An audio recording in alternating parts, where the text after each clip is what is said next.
Ah, yes, my friends. So we got Nets podcast with another offseason update around the Brooklyn Nets. Sean Marks continues to try to reshape, recraft, and also extend the timeline in terms of the asset cash that they can build up to either use themselves or use in other moves. The latest being, finally, by some fans' expectations, it will be Cam Johnson moving on from the Brooklyn Nets. He'll be going to the Denver Nuggets in exchange for Michael Porter Jr. and an unprotected 2032 first-round pick. Point stop right there real quick.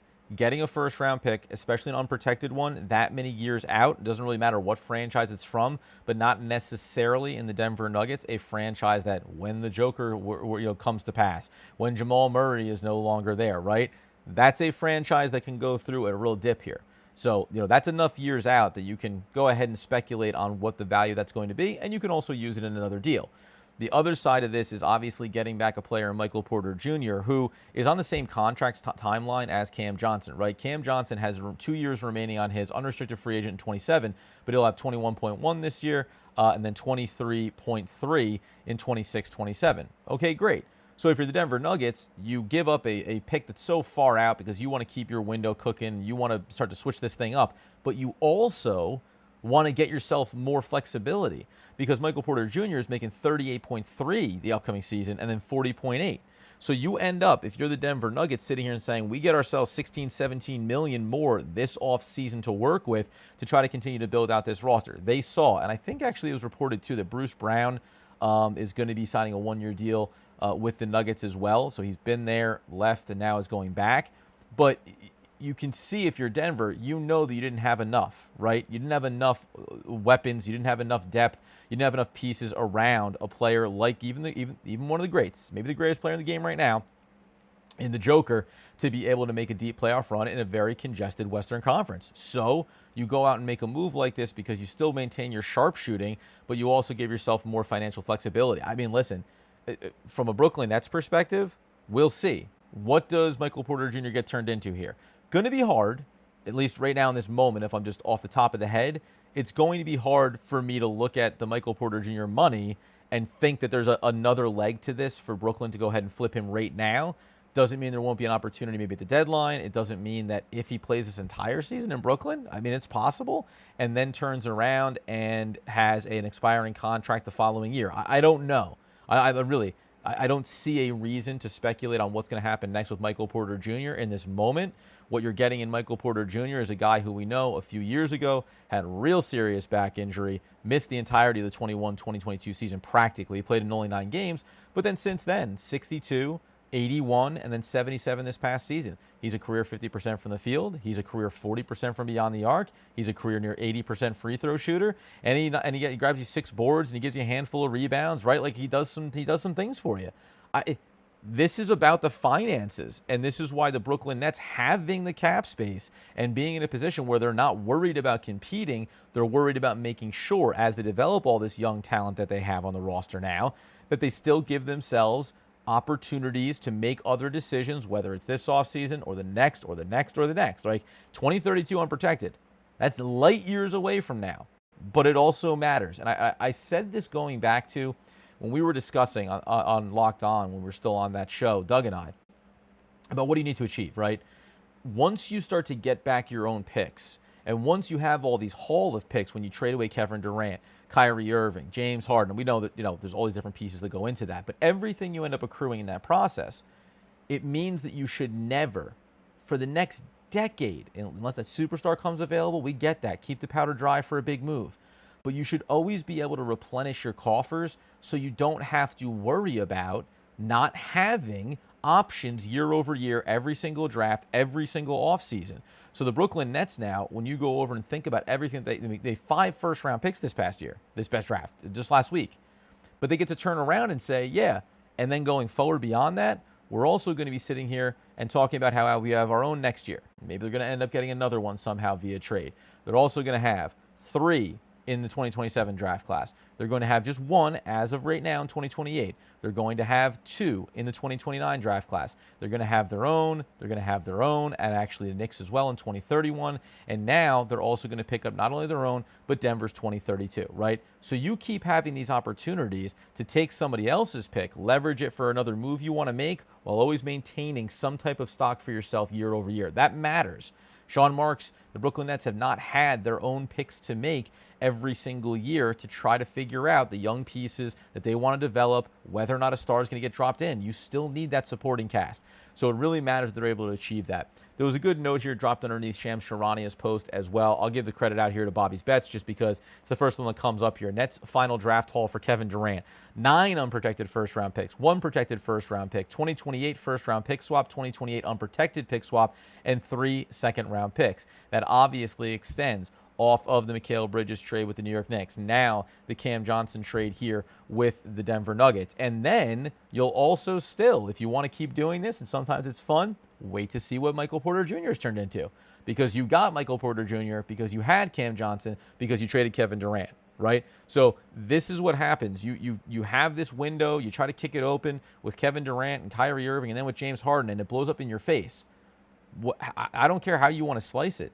The fact that Sean Marks, even if it didn't feel like it happened as quick as it should, as perfectly as it could have, he has recouped every single asset ever lost in previous iterations prior to him becoming the GM, and so much more, right?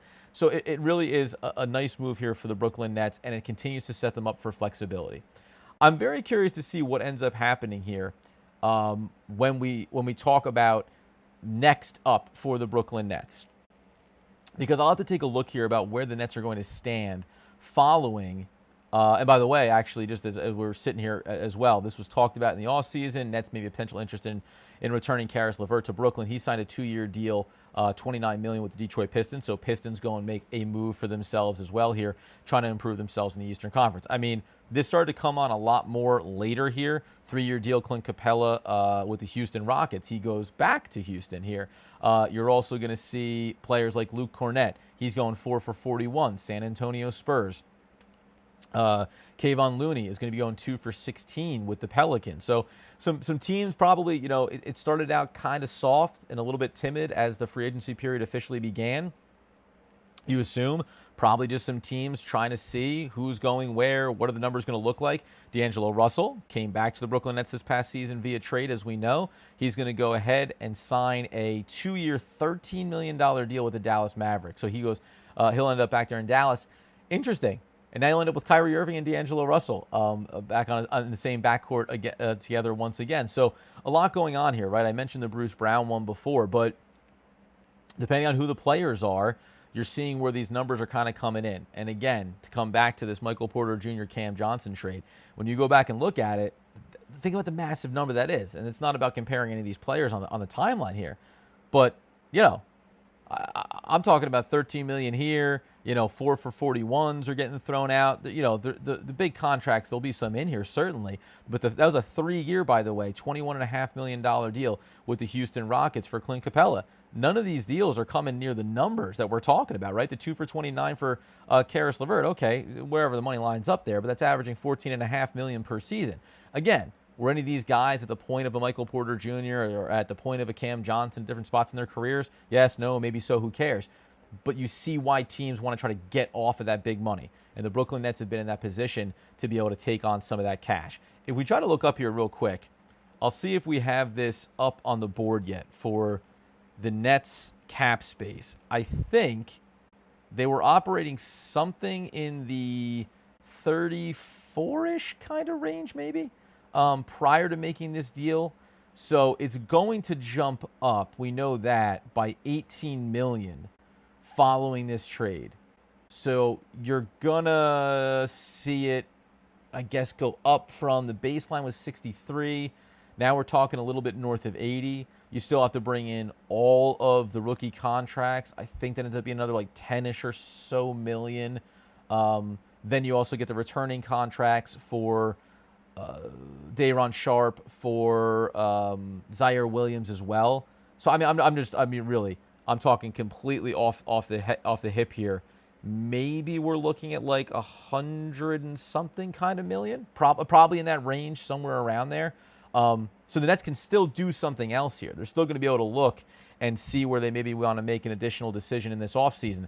Point there being still an opportunity with Nicholas Claxton still on this roster and the contract that he's making for the Brooklyn Nets to turn around and probably recreate a similar type move here if they want, where they can move off of Nicholas Claxton if somebody else is looking to bring on that player that are over the cap threshold, another big contract out there that needs to come off of their books so they give themselves additional flexibility. The Nets can be a landing spot for that. So that's probably the next thing that I watch for here if they're going to make that move with Nicholas Claxton.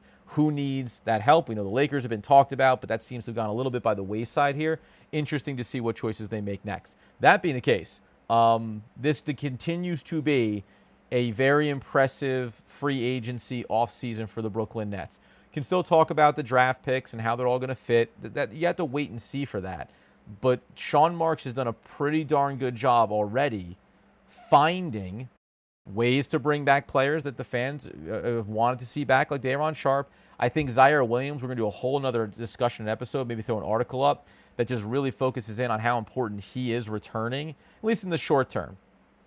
To have him in this rotation, have him in the front court, what his skill set represents relative to the rest of this roster, really good player to have come back into the fold here. So we turn around, Michael Porter Jr. into the Brooklyn Nets, Cam Johnson out to the Denver Nuggets, 2032 unprotected first-round pick back into Brooklyn. The Nets will see their salary cap increase by close to 18 million with the remaining contract that Michael Porter Jr. has, and we'll go from there. We'll see what happens next. We'll be putting up articles over on the We Got Nets Substack. Subscribe to that. You can also join the chat. I'll drop it somewhere. There's a chat in there. Go ahead and give me your thoughts about this trade scenario. Join that chat thread so you can go ahead and keep the conversation going in between articles, in between podcasts. But man, what a freaking time it is right now. I'm still going to keep it clean, even though we're running independent now. We could drop some explicitives if we want. Just a really, really fun free agency opening here for the Brooklyn Nets. Bringing back two key players, making the big trade, getting another draft pick down the line. We'll go ahead and continue to break this down, including, at least in the short term, what does Michael Porter Jr. bring to the Brooklyn Nets? He's a veteran player, right? He also is 6'10", 218. Like, this is a bigger body. So he goes into the front court situation for the Nets right now. And I think that really matters as we try to talk about maybe the last note here. A difference between, at least right now in this moment, walking into the season with Cam Johnson and all of these young guard, pass-heavy, orchestrating type of players that they brought in via the draft. It's a big difference to have Cam Johnson versus having Michael Porter Jr. Michael Porter Jr. might not be the freak athlete that he once was, but he is the more athletic mold of player that you want to be able to have some flexibility to utilize, get out in the open space, make some easy opportunities for these young players to make heady, smart passes like Sean Marks talked about. High IQ guys, understanding the game, playing it the right way. Go ahead and put a veteran that can open that up a little bit more. Can you say the same thing for a guy like Zaire Williams, even though he's still on the younger side? We can talk about a lot of these different fits and molds. So reshaping of the roster a little bit, more assets in the door, more salary cap onto the floor here, and we'll go ahead and clarify all that inside of an article in the next couple of days. But until the next time, get us everywhere. I think this is going to be on YouTube maybe. The first time we'll put something up on YouTube, go subscribe to that We Got Nets channel there as well. We'll have drips and drabs and shorts and lives and all kinds of things. It's going to be unique. It's going to be all over the place, but it's going to be a lot of fun. And we said it, and we'll keep saying it. All I can tell you is that I miss my friend Doug, and I can't wait until we're all back talking all things Brooklyn Nets basketball.